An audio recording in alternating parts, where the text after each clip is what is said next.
Hello guys, and welcome to another video. This is our run in Pokemon FireRed to get to the trainer tower, and so we need to make a competitive team. This is my team report of what I'd like to plan moving forwards. As you can see, there's our Charizard. Our Charizard is pretty much done, EV trained in the wild, and given the right nature, it has naive nature, which boosts its speed and lowers its special defense, but keeps its attack stat intact. And it's very important here, even though Charizard is a very powerful special attacker, I've even maxed out its special attack stats, but it's gonna have Rock Slide just for some extra pressure against other fire types and other Charizards who are 4 times weak to rock. It's not going to be a KO move, I can understand that. It can flinch, and it can also put pressure on maybe those that are physically weak, and basically it's there for a good spread damage chip as well. What I can do here is I can put up my screen that I've got a team sheet explaining what my team is all about and all the different roles. I'm going to start with Clefable. Clefable has the move Follow Me to redirect. It also has Sunny Day to set the weather, to help Executor over there, as you can see in the corner, as well as Charizard's Flamethrower or Heat Wave. I might put Heat Wave on Charizard just because that's a spread damage move. It's not as accurate, it's 90% accurate, but it's more powerful as well, and it's just a signature attack on a Charizard that just wants to set up and sweep. I have Moonlight, which is more health in the sun, and I have Ice Beam just for coverage on like ground types and grass types, as well as flying types and dragon types as well. It's just an overall better move than Flamethrower, even though Flamethrower is more powerful in the sun. Next, I have Crobat. Crobat is very fast as my Aerodactyl.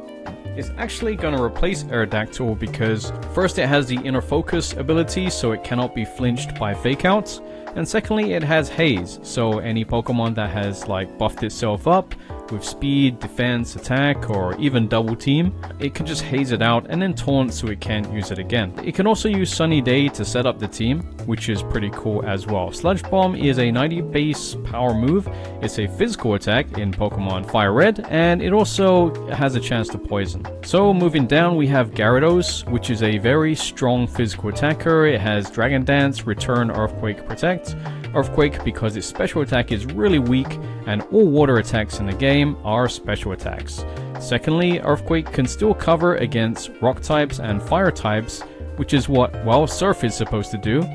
And then it has Return, which is a normal move, but it's like over 100 base power as long as your Pokemon love you to the fullest. Next, we have Executor with the Chlorophyll ability, so it doubles its speed in the sun, but it also has Quick Claw in case there is no sun, has a chance to go first, and Sleep Powder. It has Psychic, Skill Swap, and Giga Drain. I wanted to Skill Swap Chlorophyll onto other Pokemon to raise their speed, but I read somewhere I think that's a restriction in the game. For some reason, you can't really swap Chlorophyll, I think. I'm going to try it out. If that's the case, we can just replace the set with Solar Beam and Moonlight would be fine. Then Charizard comes out, Rock Slide, Heat Wave, Dragon Dance, Protect. Again, like Dragon Dance raises the speed and also attack, so it works for Charizard with the Rock Slide pressure as well as the speed increase to sweep. Even with Heat Wave, it can really do some damage, especially in the sun. And then we have Marowak with Earthquake, Protect, Rock Slide, and Boomerang. Boomerang is a single Pokemon hit. Earthquake is a spread damage hit, so it hits both Pokemon, but also my teammate. And I don't have Protect on Clefable, so I have to be careful about that. I can switch to Boomerang. And then Rock Slide is good coverage. Marowak is very, very powerful with Fig Club, and also has Lightning Rod to protect all my flying types, which are 3 flying types on the team. Lightning Rod will redirect the electric attacks like from Jolteon, which is really fast, and then it's a ground type so it won't take the hits. Alright, let's move on to Showdown, where I can look at the Pokemon stats individually. Now, Showdown is having a little joke for April Fools, so it has these funny pictures here, which are really cool. It has like a couple of memes there, and that's Executor, and then we have a nice looking Charizard going Groar, and then we have a nice stoic Marowak to finish it off. But we get to the stats. Clefable is very bulky. I think all my team is bulky. I have a bulky team. Basically, in general, I balance defense, special defense to be even, and then I raise its HP as high as it can. And for Clefable, I've raised its special attack as high as it can and given it modest nature to do as much pressure as well as much support on the team as possible. Crobat the same, very bulky, balances defense, special defense, raise its HP, and then its speed should be maxed with Jolly Nature. Its attack stat is quite low, but Sludge Bomb is pretty good for that chance of poison, as well as its 90 base power, so it should deal some decent pressure.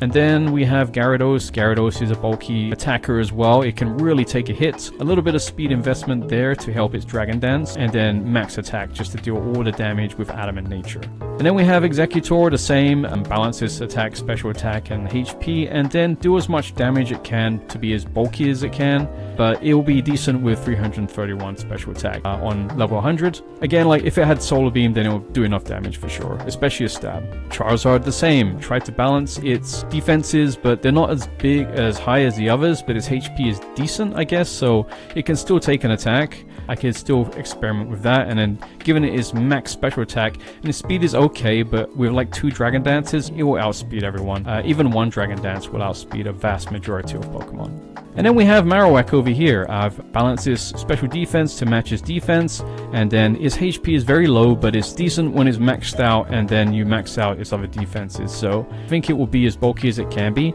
Its attack is very low, but it doubles with Thick Club. So even though it's 220 here, with the Thick Club, it's actually gone to 440, which is monster.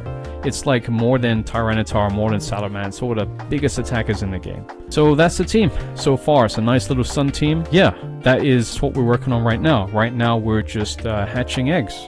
These are all Zubats. So our Zubat is going to have Sunny Day and Taunt, but I'm just trying to get the right nature, which is Jolly Nature. With that said, I hope you guys enjoyed this little breakdown of the team.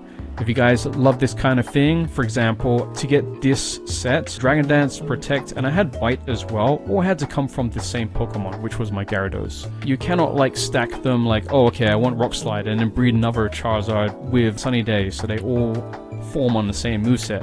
It doesn't work on this game. Only the male can pass the moves, so the male has to have all the moves that you need to breed, and then it just breeds it straight across. The female ignores it unless they both have the same move and the baby learns it on level up. That's the only way the female passes down moves in this game. And also, like, there's no other way to manipulate the natures unless, I think the Everstone is like 50% chance to get the nature from the parents, but there's just a lot of grind. And then your EV Train is a whole different monster.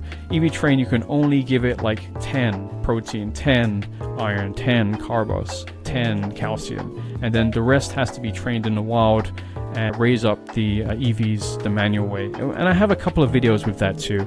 So if you do enjoy that kind of thing, then think about leaving a like, subscribe if you're brand new for this journey, as it's quite a unique one and something that you might not be able to find on the internet quite often. So thanks for watching, guys, and I'll see you guys on the next video. I will see you guys as soon as Pokemon Champions releases 2, because I'm getting straight on there and being as competitive as I can be, and I hope to see you guys on there to battle and have some fun.